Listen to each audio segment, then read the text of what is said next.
부인이 남편에게 3,500만 원의 위자료를 받는 1심 판결이 나왔는데 2심 도중 부인이 사망한 사건 설명드리고 있었어요. 2심에서는 위자료는 상속이 되지 않는다고 했어요. 그러나 대법원의 판단은 달랐어요.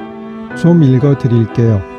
이혼 위자료 청구권은 상대방이 배우자의 유책 불법한 행위에 의하여 그 혼인관계가 파탄 상태에 이르러 부득이 이혼을 하게 된 경우에 그로 인하여 입게 된 정신적 고통을 위자하기 위한 손해배상 청구권으로서 이는 이혼의 시점에서 확정평가되는 것이며 이혼에 의하여 비로소 창설되는 것은 아니라 할 것이다. 중요한 것은 뒷부분인데 다음 쇼츠에서 조금 더 인용해 드릴게요. 부인이 남편에게 3,500만 원의 위자료를 받는 1심 판결이 나왔는데 2심 도중 부인이 사망한 사건 설명드리고 있었어요.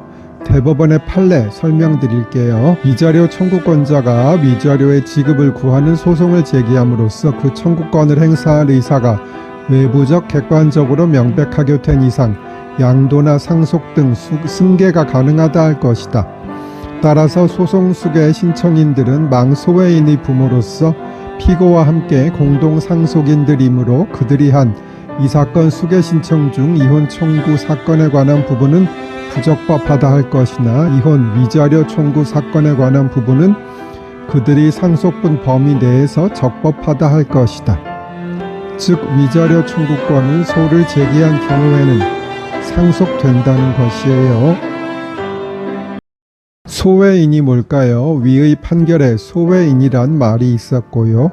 그리고 소외라는 표현도 판결문에는 자주 등장하지요. 사실 일반인들의 언어에서는 잘 등장하지 않는 표현이지요. 일반인들의 언어에서는 소외는 어떤 무리에서 기피하여 따돌리거나 멀리함의 뜻으로 쓰이나 판결문 등 법률 문서에서 쓰이는 소외는 소송의 바깥에 있는, 즉 해당 소송의 당사자인 원고 피고가 아닌 사람을 뜻하는 단어예요. 소외 김익현 이런 식으로 쓰지요. 그리고 소외인이란 표현을 쓰기도 해요. 이것은 사실 판결문 한글화 작업하면서 안 쓰기로 했는데 지금도 상당히 쓰이고 있긴 해요. 공소외는 뭘까요? 지난 편을 보셨으면 눈치채실 수도 있겠지만 소외는 형사사건을 제외한 사건에서 해당 소송의 당사자가 아닌 사람을 뜻하는 반면에 공소외는 형사사건에서 해당 소송의 당사자인 피고인을 제외한 사람을 뜻하는 말이겠지요. 형사사건과 민사사건의 구별은 아시겠지요? 민사사건은 원고, 피고 간의 권리나 법률관계에 대한 다툼을 말하고요.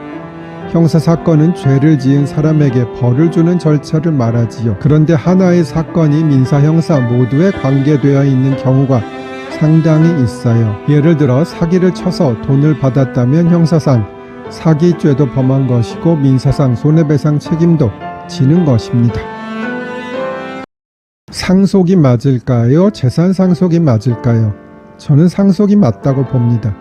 무슨 뜻이냐 하면요.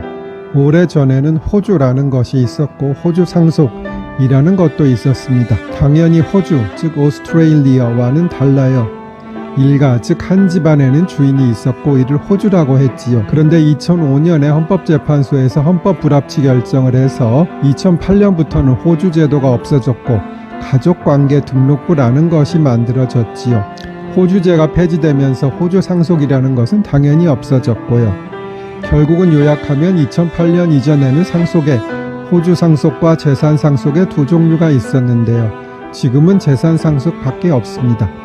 그래서 굳이 재산 상속이라고 할 것 없이 상속이라고만 하면 되는 게 아닐까 싶긴 합니다.